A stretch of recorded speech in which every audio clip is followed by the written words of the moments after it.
أعوذ أعوذ بالله من الشيطان الرجيم. بسم الله الرحمن الرحيم. السلام عليكم ورحمة الله تعالى وبركاته. الحمد لله القائل رب اغفر لي ولوالدي وللمؤمنين يوم يقوم الحساب. Ya Allah, ampunkanlah dosa-dosa kami, ampun dosa kedua ibu bapa kami, dan ampunkan dosa seluruh orang-orang mukmin pada hari Engkau dirikan hari akhirat yang penuh dengan ketakutan, penuh dengan azab Allah Subhanahu wa taala. Allahumma salli wa sallim wa nubarik ala sayyidina wa quwwatina wa habibina Muhammad wa ala alihi wa sahbihi wa nihtada bihadi ila yaumiddin, amma ba'du. Sidang penonton yang dikasihi sekalian, kita pada hari ini menyambut pada Hari Ibu, dan bersempena ini sudikan sedikit saya nak membincangkan berkaitan dengan sambutan Hari Ibu. Saudaraku muslimin dan muslimat, dalam hidup ini hakikatnya manusia ini hanya ada satu ibu sahaja. Dan ibu itulah dunia dan di akhirat. Tak mungkin seorang mempunyai dua ibu secara hakiki. Berbeza dengan seorang bapa. Dia mungkin ada dua bapa. Satu bapa hakiki, satu bapa rasmi. Contohnya ialah yang kita istilah dalam bahasa kita iaitu bapa sanggup. Di mana seorang perempuan berkahwin dengan seorang lelaki berkahwin dengan seorang perempuan yang telah mengandung. Maka apabila melahirkan anak itu, dia telah dibenkan kepada bapa sanggupnya. Sedangkan bapa yang mengzinai perempuan tersebut tak berkahwin dengannya. Maka ini kita benkan kepada bapa berdasarkan kepada bapa rasmi yang saya sebut sebagai bapa rasmi, kerana dia dibenkan kepada bapa yang diakadkan dalam nikah tersebut. Sedangkan bapa hakikatnya adalah bapa yang perempuan itu berzina sebelumnya, kerana jelas dia berkahwin dalam masa tempoh dia telah mengandung. Justru itulah para ulama telah membuat satu kaedah apabila seseorang yang telah meninggal dunia, contohnya almarhum itu akan dinisbahkan kepada ibunya. Ini pelik. Kenapa seorang yang telah meninggal dunia, rohnya tidak diseru berdasar kepada bapaknya tetapi kepada ibunya? Contohnya ialah dalam contoh niat haji badal bagi seseorang yang telah meninggal dunia. Contoh sahaja aku mengerjakan haji badal, yakni haji kepada orang yang telah meninggal dunia yang bernama almarhum Abdul Samad bin Halimah, dan aku berihram dengannya kerana Allah Ta'ala. Kita tak panggil Abdul Samad bin Abdullah, tapi kita biasanya niat di atas nama ibunya, iaitu Abdul Samad bin Halimah. Kenapa? Jawapan saya telah berikan sebelumnya. Para ulama dalam kitab Sabilul Muhtadi contohnya menyebut bahawa kerana hakikat tidak ada kesamaran dan tasyabuh kepada ruh seorang yang telah meninggal dunia itu dinisbahkan kepada ibunya, tidak dinisbahkan kepada bapaknya. Muslimin dan muslimat yang dirahmati sekalian, alhamdulillah ada sebahagian orang yang ada ibunya masih hidup. Alhamdulillah kita mensyukuri nikmat tersebut. Tetapi ada orang yang sejak daripada kecil dia tidak pernah mengenali ibunya, kerana dia telah ibunya meninggal dunia sewaktu melahirkannya. Dia tak pernah mendengar suara ibunya atau tak pernah sempat merasa belayan ibunya, kerana Allah mentakdirkan dia menjadi yatim sejak daripada hari pertama dia dilahirkan. Ada orang ibu yang telah meninggal dunia. Mudah-mudahan Allah mengampunkan dosa-dosanya, merahmatinya sempena bulan Ramadan ini juga. Allah maghfir wali walidayya kama rabbayana saghira kama rabbayani saghira. Ya Allah, kita ampunkan dosa ibu bapa yang telah meninggal dunia. Mudah-mudahan rahmat Allah sentiasa mencucuri terhadap anak-anak doa anak-anak yang saleh. Tetapi bagi kita yang ada masih ibunya masih ada, apatah lagi ibunya yang telah tua, yang begitu mengharapkan kasih sayang dan perhatiannya, maka mari kita mengambil kesempatan di luar sana bagi mereka yang masih ada ibu, hargailah ibu, nilailah ibu. kasihlah ibu, sayanglah ibu, peluklah ibu, ciumlah ibu dan penuhilah perbuatan dan permintaannya sedaya mungkin. Dan ibu kita sentiasa betul. Walaupun dia sentiasa marah kita, ibu terbaik. Walaupun ibu sentiasa kadang-kadang maki kita, walaupun ibu kita kasar dengan kita atau menggunakan suara yang meninggikan, kita tetap sayang ibu kita. Saya pernah terbaca kajian dalam satu akhbar berita harian yang menyebut bahawa ibu yang berletih, 68% anaknya lebih berjaya. Saya ulang balik, kajian menunjukkan lebih kurang 65% membuktikan ibu bapa yang banyak berletih, anaknya lebih berjaya. Ya maklumnya, ibu berletih bangun pagi kemas rumah, ibu berletih bangun pagi gosok gigi, ibu berletih basuh pinggang, kadang-kadang benda yang sama.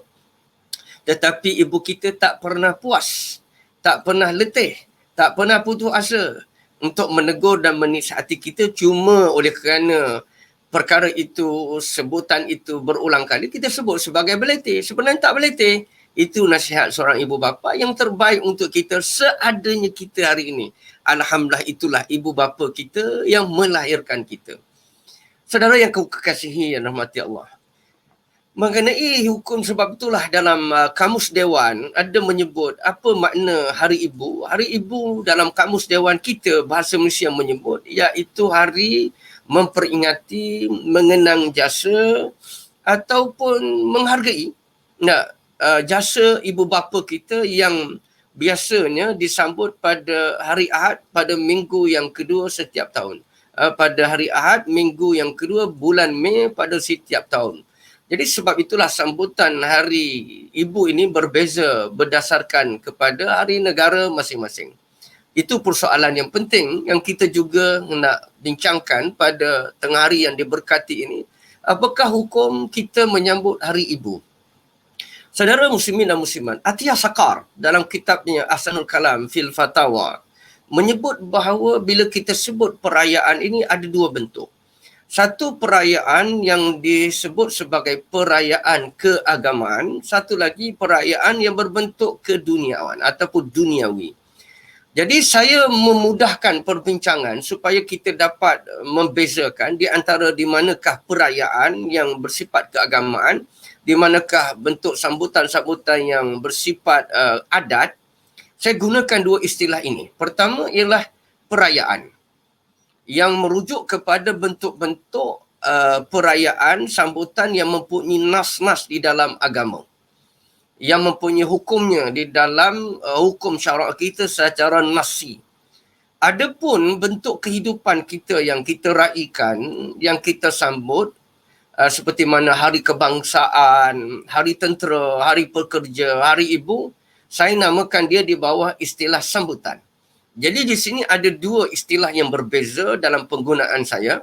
Pertama ialah perayaan yang merujuk kepada acara-acara yang disyariatkan. Yang keduanya ialah sambutan yang tidak berdasarkan kepada nas agama tetapi dia merupakan adat setempat ataupun suatu kebiasaan yang disambut pada satu tempat. Maka di dalam kaedah ini, dalam perayaan agama, ulama pecah kepada dua bahagian. Pertama ialah perayaan keagamaan yang sabit dengan nas secara qat'i. Ada nas secara jelas seperti Hari Raya Aidilfitri dan Hari Raya Aidiladha. Dan kita orang Islam hanya ada dua perayaan ini saja yang disebut sebagai perayaan yang mempunyai nas secara qat'i dan dia adalah ibadah dan dia mempunyai syariat yang khusus berdasarkan kepada hadis yang diriwayatkan oleh Abi Dawud dengan isnad yang sahih, di mana tak kala Nabi tiba di awal permulaan di Madinah, Nabi mendapati ada dua hari yang orang-orang pada zaman jahiliah bermain-main, bersukaria dan menyambutnya. Lalu Rasulullah bertanya, apakah hari ini? Apakah dua hari ini? Lalu mereka berkata bahawa dua hari ini adalah kunna nal'abu fihima, iaitu dua ini kami raikan dan kami bersukaria sejak daripada zaman jahiliah. Lalu Rasulullah SAW menyebut, innallaha qad abdalakum bihima khairan minhuma yaumal adha wa yaumal fitr. Iaitu sesungguhnya Allah telah menggantikan 2 hari yang lebih baik daripada hari yang kau raikan sejak zaman jahiliyah itu. Iaitulah yang pertama Aidil Adha, yang keduanya Aidil Fitri. Berdasarkan kepada nas ini, maka hari raya Aidil Adha dan Aidil Fitri adalah ibadah. Kerana itu ada ibadat yang khususi. Haram berpuasa pada hari raya. Janganlah sebab Ramadan ni habis 30, 1 Syawal nak puasa lagi. Kalau nak puasa 2 Syawal.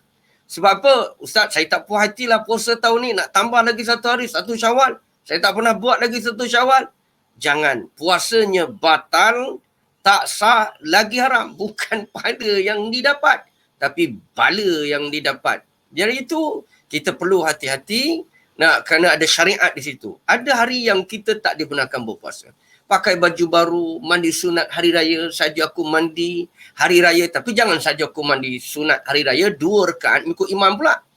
Itu ada satu kes bila saya tanya pelajar cara mengejut, mandi sunat hari raya macam mana? Saja aku mandi sunat hari raya 2 rakaat Ustaz.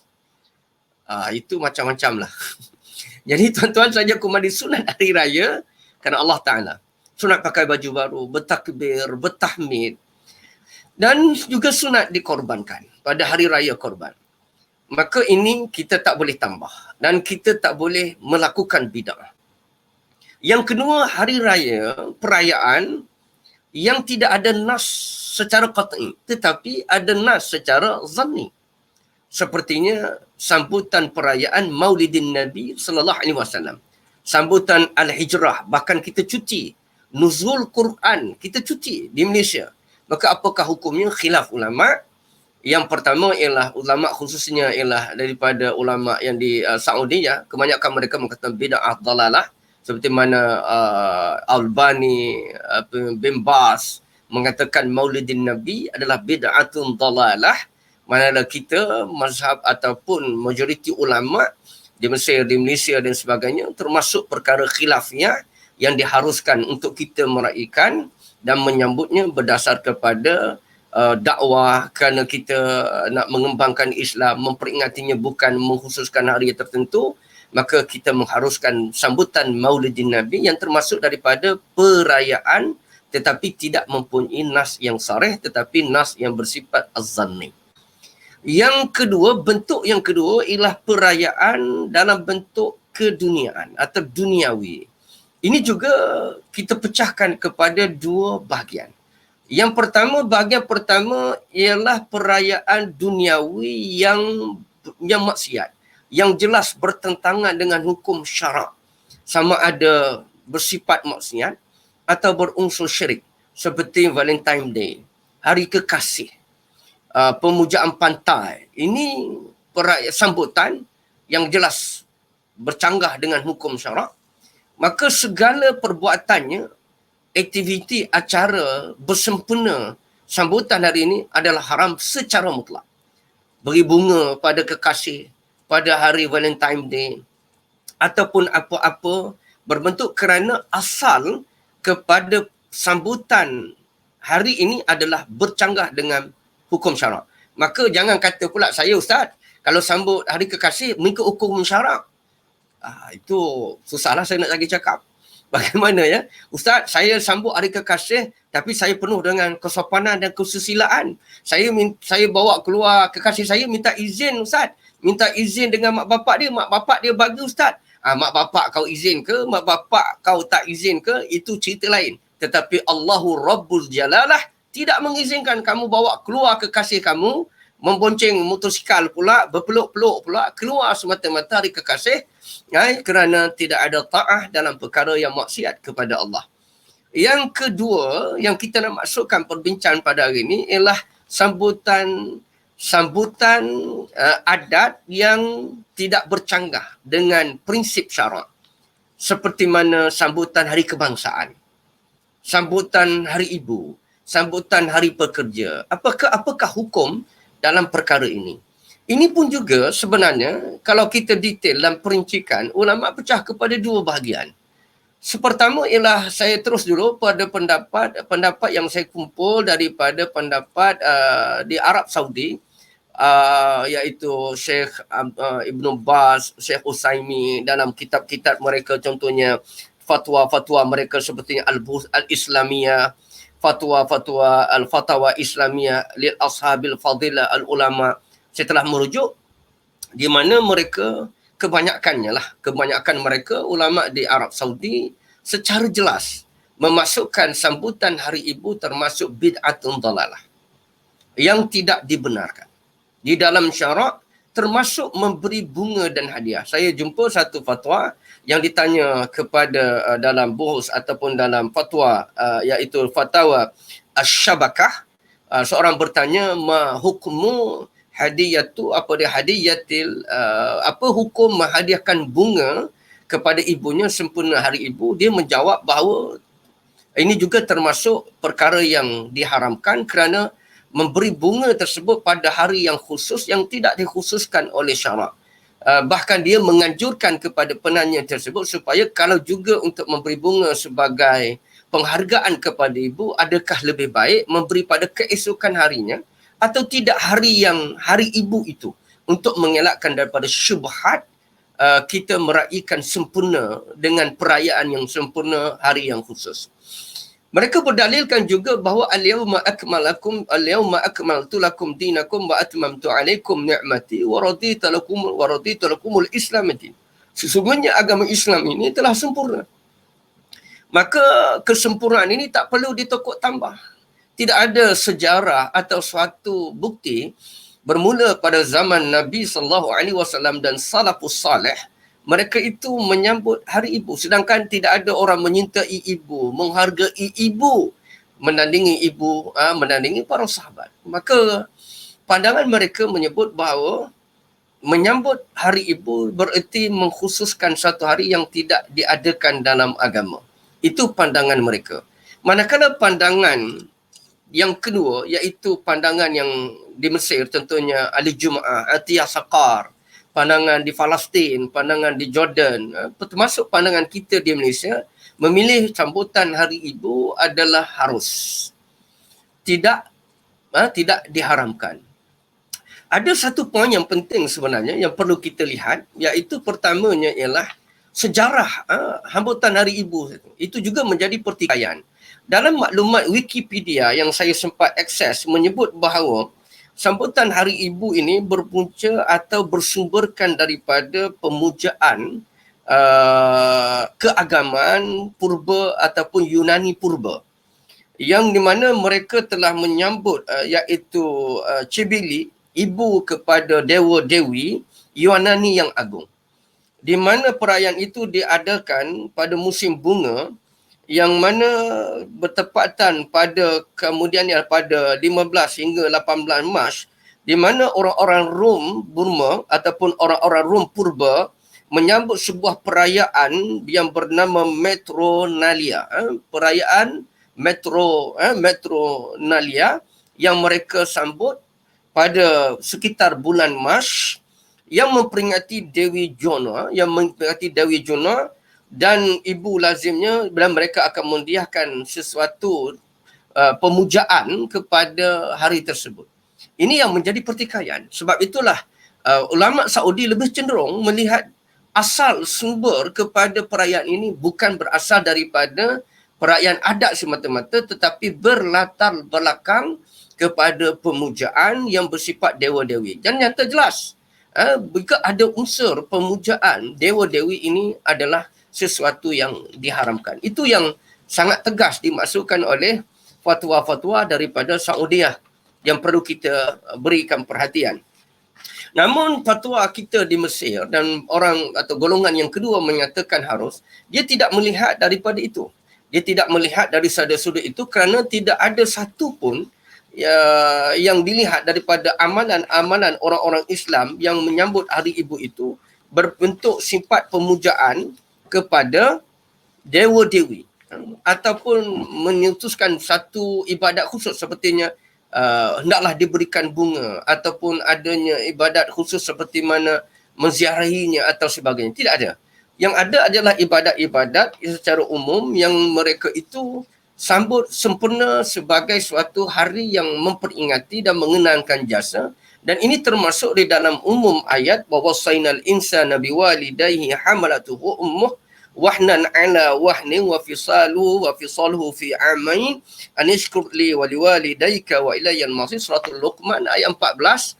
Sesungguhnya wawasainal insan, kami berpesan kepada manusia supaya berlaku ihsan, melakukan kebaikan kepada kedua ibu bapanya, terutamanya ibunya hamalatu ummuhu, yang telah mengandungkannya dalam keadaan wahnan ala wahnin, sukar sempit di atas kesempitan dan kesusahan.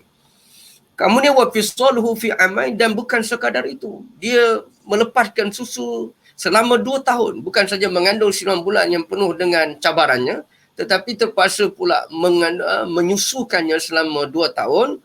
Anishkur li wa liwalidayka, supaya mereka bersyukur kepada Allah dan bersyukur kepada kedua ibu bapa mereka, kerana kesemuanya kita ini akan dihisab dan kembali kepada Allah. Begitu juga termasuk di dalil umum, di mana apabila seorang laki-laki, seperti mana yang diriwayatkan oleh Abi Hurairah sebagai hadis sahih yang diriwayatkan oleh Imam Bukhari, seorang laki-laki bertanya kepada Rasulullah SAW, man ahaqqu, siapakah orang yang terlebih layak untuk ku dampingi, aku bersahabat dengan dia?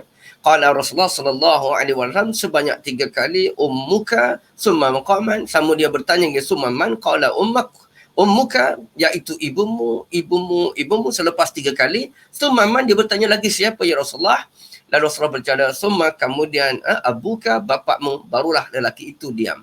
Jadi keutamaan ini jelas, kita orang Melayu tak pernah menukar tambah di dalam agama. Bahkan dalam kita sebutan bahasa Malaysia, ibu dan bapa, tak ada bapa dan ibu. Sidang hadirin ibu bapa semua, tak ada sidang hadirin bapa ibu semua. Ini dah terbalik. Jadi tuan-tuan dan mati Allah, itulah seni dan adabnya peribahasa orang Melayu, bahasa dan melambangkan budaya yang melambangkan budi. Jadi keindahan bahasa Melayu di antara dapat kita tercerna melalui ibu bapa. Kita sebut ibu bapa dulu walaupun dibin kepada bapa. Jadi bapa jangan bergaduh. Bila sebut ibu bapa, itu anak engkau lah. Bukan. Betul, dah ibu bapa diberikan dah bin dah. Iaitu Abdul Samad bin Abdullah. Tapi ibu tak disebut. Tetapi ibu diberi dalam bentuk layanan yang lebih istimewa. Ibumu. Jadi hadirin tuan-tuan dan rahmati Allah, berdasarkan kepada pandangan yang kedua itulah, Mufti Wilayah Persekutuan Datuk Seri Dr. Zulkifli Muhammad Al-Bakri ada menyebut bahawa pada pandangannya bahawa menyambut sambutan Hari Ibu tidaklah termasuk perkara yang ditegah oleh syarak, maksudnya dibolehkan, tetapi dengan syarat memenuhi 2 syarat. Pertama ialah tidak menganggap Hari Ibu atau Hari Bapa atau seumpamanya sebagai sesuatu yang disyariatkan. Bahkan dia termasuk di dalam hari-hari perayaan adat yang tidak mempunyai ibadat yang khusus dan tidak ada pahala yang khusus dan tidak ada upacara yang khusus. Yang kedua ialah dia bukan menambah kepada agama. Bukan dia satu tambahan kepada agama, bahkan dia termasuk daripada suatu hari yang kita memperkasakan, menjadikan dia sebahagian daripada dakwah, memperingatkan kita semua, orang yang ada ibu, tidak ada ibu, dan kita meyakini secara yakin, jazam dan putus bahawa hadis-hadis yang saya telah disebut itu cukup sempurna. Sambutan Hari Ibu, kita meletakkan ibu di depan. Kalau nak makan nasi pun kita lebih aula mendahulukan ibu bapa kita. Kita naik kereta pun kita lebih mendahulukan ibu bapa. Jangan berjalan di hadapan kedua ibu bapa. Segala bahkan wala taqullahuma uffin. Jangan kita berkata kepadanya walau uff, kerana kesemuanya adalah terbaik, kerana ibu kita adalah yang terbaik. Saudara muslimin dan muslimat, saya dalam kesempatan ini saya masih ada ibu. Saya cinta ibu saya sayang ibu saya, dan saya amat kesal terhadap kekurangan saya dalam melayani ibu bapa saya. Maka saya harap masa berbaki ini saya sempat untuk melakukan kebajikan kepada kedua ibu bapa saya. Mudah-mudahan itulah sebahagian daripada kebaikan yang Allah berikan kepada saya dunia dan juga di akhirat.